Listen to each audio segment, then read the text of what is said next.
Indeed, a plot to impeach DP Gachagua is underway and appears unstoppable. In fact, insiders are saying it's just a matter of when and not if, as it's reportedly already a done deal. So today we're going to be talking about what it takes to impeach the vice president in Kenya. The Kenyan constitution provides for the process to remove or impeach the deputy president in Kenya. The constitution gives the National Assembly and the Senate the power to impeach the deputy president. The constitution provides for two ways to remove the president: first, through the impeachment, and second, on the grounds of incapacity. Article 144 and 145 of the Kenyan Constitution provide for both ways.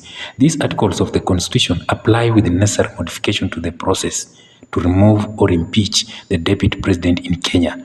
One of the functions of the Senate is to determine any resolution to remove the president or the deputy president from the office.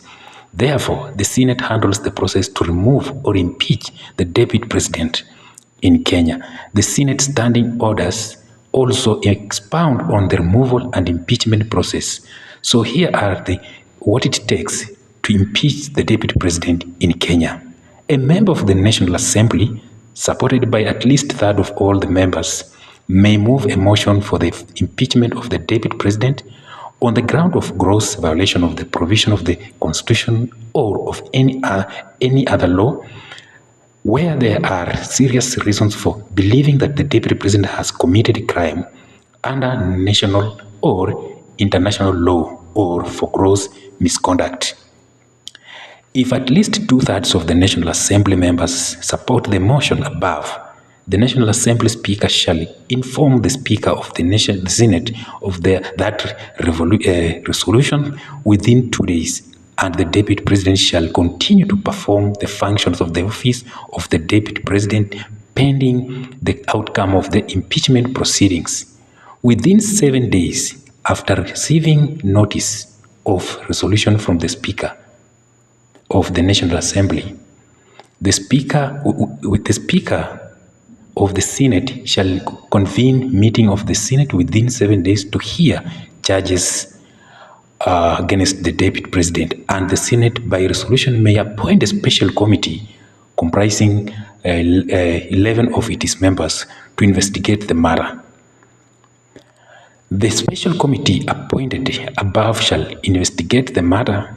It shall report to the Senate within the 10 days whether it finds the particulars of the allegations against the deputy president to have been substantiated. Members of the special committee shall take an oath or affirmation as the Senate Speaker may prescribe, submitting that they will perform their duties honestly and with their due diligence. The deputy president shall have the right to appear and be represented before the special committee during its investigations. The special committee may hear representation from the member who moved the motion in the National Assembly and other members of the National Assembly. If the special committee reports that the particulars of any allegations against the deputy president have not been substantiated, further proceedings shall not be taken under Article 145 of the Constitution in respect of that allegation or have been substantiated. The Senate shall, after, according to the deputy president, an opportunity to be heard, vote on the impeachment charges. The Senate shall vote on each impeachment charge of the motion, e.g. vote yes or no for each of the impeachment charges. If at least two-thirds of all the members of the Senate vote to uphold any impeachment charges, the deputy president shall cease to hold an office. If no further proceedings take place, when the allegations are unsubstantiated, the deputy president continue to hold office. Removal of deputy president on grounds of incapacity. A member of the National Assembly, supported by at least a quarter of all the members, may move a motion for the investigation of the deputy president's physical or mental capacity, perform the function of the office of the deputy president. If majority of all the members of the National Assembly support the motion above, and then the National Assembly Speaker shall inform the justice of that resolution within 2 days, and the Deputy President shall continue to perform the functions of the office pending the outcome of the removal proceedings. Within 7 days after the receiving notice of the resolution from the Speaker, the Chief Justice shall appoint tribunal consisting of 3 persons who are qualified to practice medicine under the laws of Kenya, nominated by the body which by law is responsible for regulating the professional practice of medicine. 1 advocate of the High Court, nominated by the body which by law is responsible for regulating the professional practice of advocates, and 1 person nominated by the Deputy President. If the Chief Justice is unable to appoint the tribunal above, the Deputy Chief Justice shall appoint such tribunal.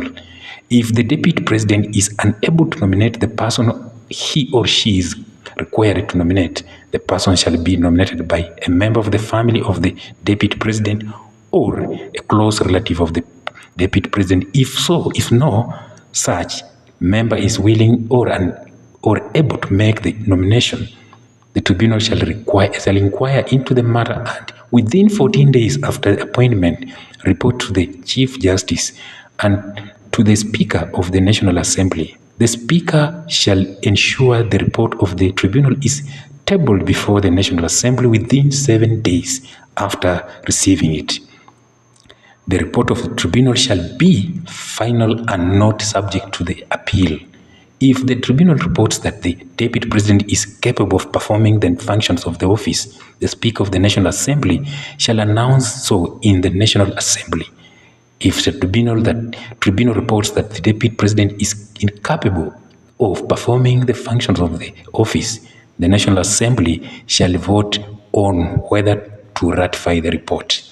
Lastly, if a majority of the members of the National Assembly vote in favor of ratifying the report, Deputy President shall cease to hold office. Can the President fire the Deputy President in Kenya? The answer is no. Both are elected on joint ticket, and the Deputy President can only be removed from office through the process described above. If there is a vacancy in the position of the Deputy President in Kenya, someone might ask what will happen to the Deputy President office after he has been impeached. Article 149 of the Kenya Constitution speaks about the vacancy in the office of the Deputy President. The Deputy President in Kenya is elected on a single ticket with the President. He or she deputizes the President and can act on behalf of the President in a certain circumstances. The vacancy in the office of the Deputy President in Kenya occurs if the Deputy President, on the ground of physical or mental incapacity to perform the function of the office, or on impeachment, on the ground of gross violation of provision of the Constitution or any other law, where there are serious reasons to believe that the Deputy President has committed crime under national or international law for gross misconduct. Within 14 days after vacancy in the office of Deputy President arises, the President shall nominate a person to fill the vacancy. The National Assembly shall vote on the nomination within 60 days after receiving it. The vote by the National Assembly is to determine whether to approve or reject the nomination for the position of the Deputy President. If a person assumes office as Deputy President as above, and then the person shall be deemed to have served a full term as Deputy President if at the date on which the person assumed office more than 2 or half a year, he has remained before the date of the next regularly scheduled election for the presidency, or not to have served a term of office as Deputy President in any other case.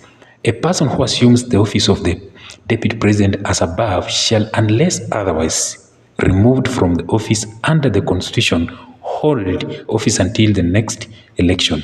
Deputy President can serve for 2 terms of 5 years only.